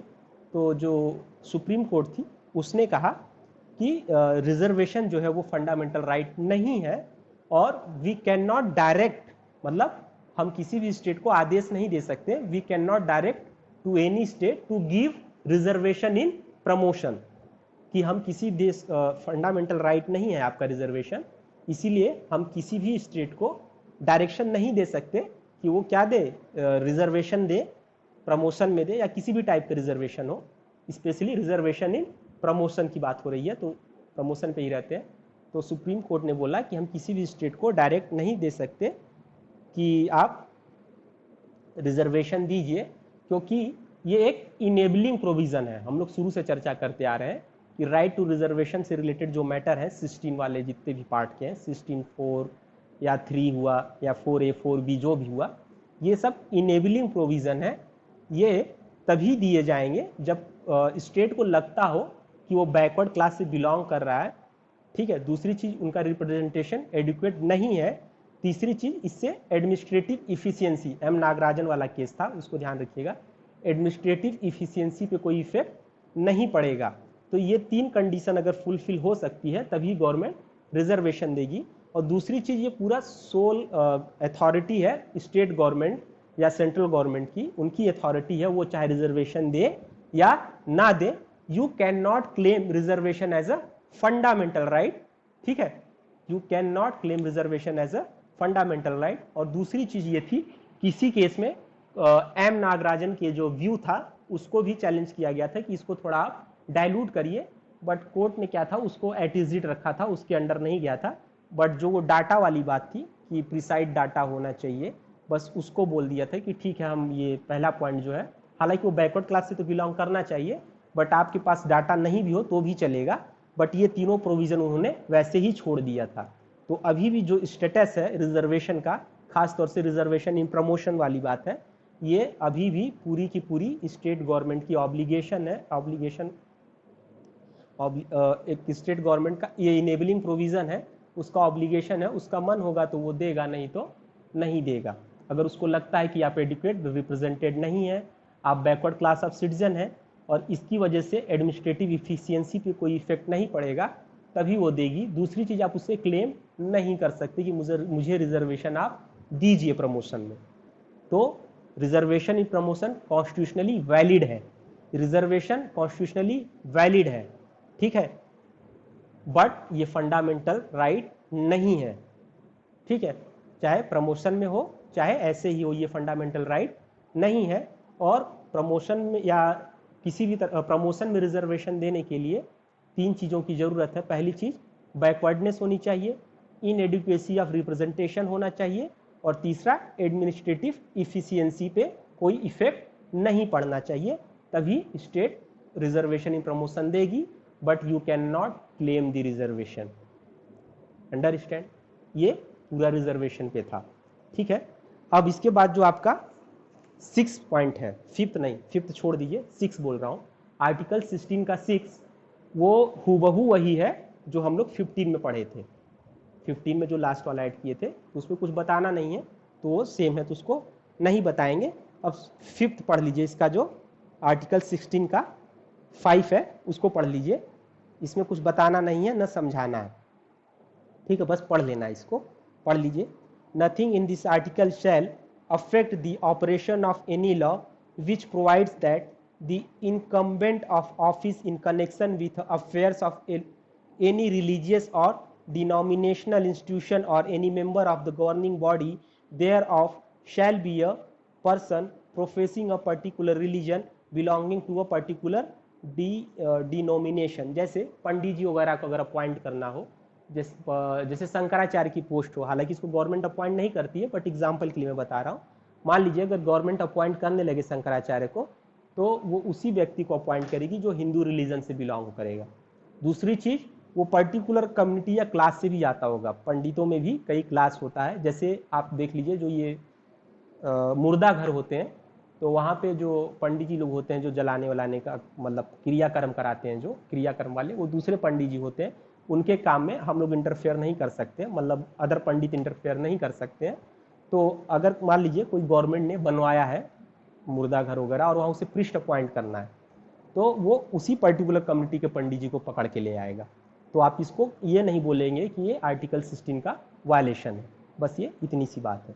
गवर्नमेंट चाहे तो पर्टिकुलर कम्युनिटी वगैरह के लिए वो पोस्टें रिजर्व रहेंगी और ये वायलेशन नहीं मानी जाएंगी। तो ठीक है, ये आपका पूरा आर्टिकल 16 से था। आज के लिए इतना ही है। ठीक है, आज के लिए आपका इतना ही है। अब मैं थोड़ा सा देख लेता हूँ कि आप लोगों ने क्या मैसेज किया हुआ है। एक मिनट रुक जाइए।